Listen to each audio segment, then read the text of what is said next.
yet, like all the other violations, in state after state after state, dead people voting, confirmed out-of-state voters, illegal alien voters, no one seems to be investigating vigorously. And that is the most frustrating part. We can investigate on this program and uncover all these suspicious abnormalities, but if no one in law enforcement takes the torch that we here on Stinchfield lit for them, then justice will never be done. And the truth may never be known. And that is not supposed to happen in America. So right now, the clock is ticking, and Americans are growing anxious about the Trump team's legal challenges. The Supreme Court did move up a key deadline for Pennsylvania officials to respond to a bid by Trump supporters to decertify the election results. That is big because tomorrow is December 8th, the day when all the states are supposed to have election challenges worked out and the results certified. We want to welcome in senior legal advisor to President Trump and a key member of his legal team, Jenna Ellis, back to the program. Jenna, good to see you. Great to see you too. So, Jenna, right out of the gate, what does December 8th mean? Each day that passes makes me more and more concerned. Should I be? Not at all. And in fact, tomorrow's quote unquote safe harbor deadline actually has no practical effect on the litigation. And even December 14th really doesn't. All of these are guided, of course, by Congress and when the states actually complete their next steps in terms of delegates. But when the delegate votes are actually opened, certified by Congress and counted, and that's when we have a president-elect is January 6th.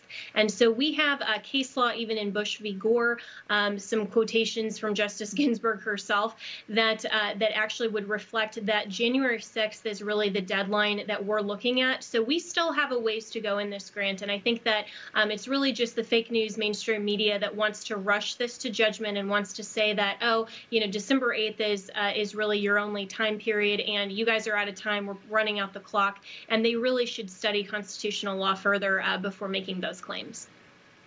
All right, can you explain the Pennsylvania Supreme Court now? They've got to make their arguments tomorrow for this. He's moved that up. And then after that, you've got other cases as well. Where does all of this go here as far as the Supreme Court goes? And is this Pennsylvania case the only one there?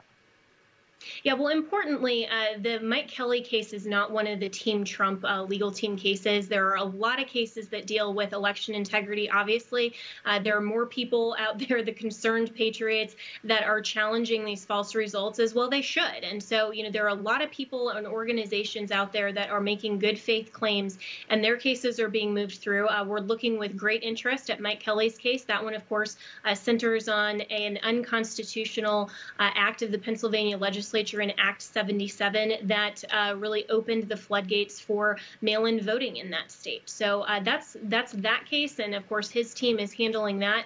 But we're really focused on the state legislatures at this point, as well as two lawsuits that we have in Wisconsin. We have one out of Georgia, of course, in Nevada as well. So we do have a couple of suits that are making their way through. But importantly, Grant, what the mayor and I focused on last week and even the week earlier there in Pennsylvania, Arizona, Michigan, and Georgia is explaining to the state legislatures that they have the ultimate power and responsibility delegated directly from our founding fathers to make sure that they preserve and protect our country against corruption and make sure that the delegates that they send accurately reflects the will of the people and of their constituency. And so the reason we have the Electoral College and it's the state legislatures that provide those delegates and that they ultimately are the judge and they are ultimately the ones that select those delegates is because the founding fathers knew that the will of the people may be corrupted. And so they wanted to make sure to have the true voice of the people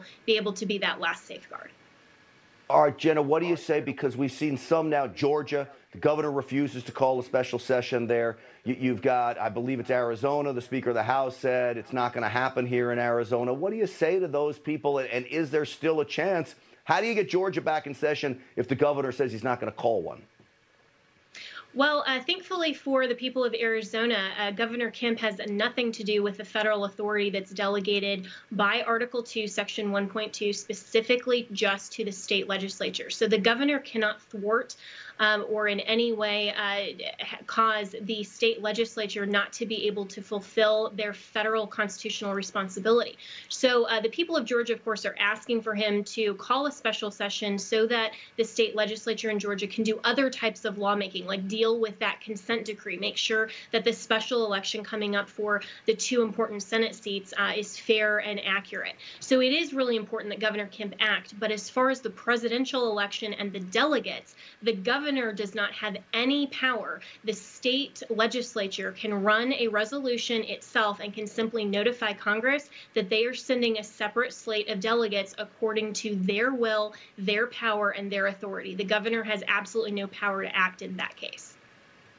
So, Jenna, just to wrap up here as we've got to leave it, are you saying you think your best path to victory here would go through the state legislatures and not the courts? I think we're still very much focused on both. If the state legislatures do act in at least 3 states, then they will overcome, of course, the corruption that will affect the election nationwide. But certainly we are still pushing our judicial track as well. So we're those two parallel tracks of state legislatures and the judiciary. We're concerned about both, but I think that the state legislatures have the obligation, specifically under the Constitution, to act. All right. Well, I know you're working hard, both on behalf of the president, really, and half of America that voted for him. And so we thank you for that. Jenna Ellis, as always, thank you for taking time out for us tonight. Thanks so much, Grant.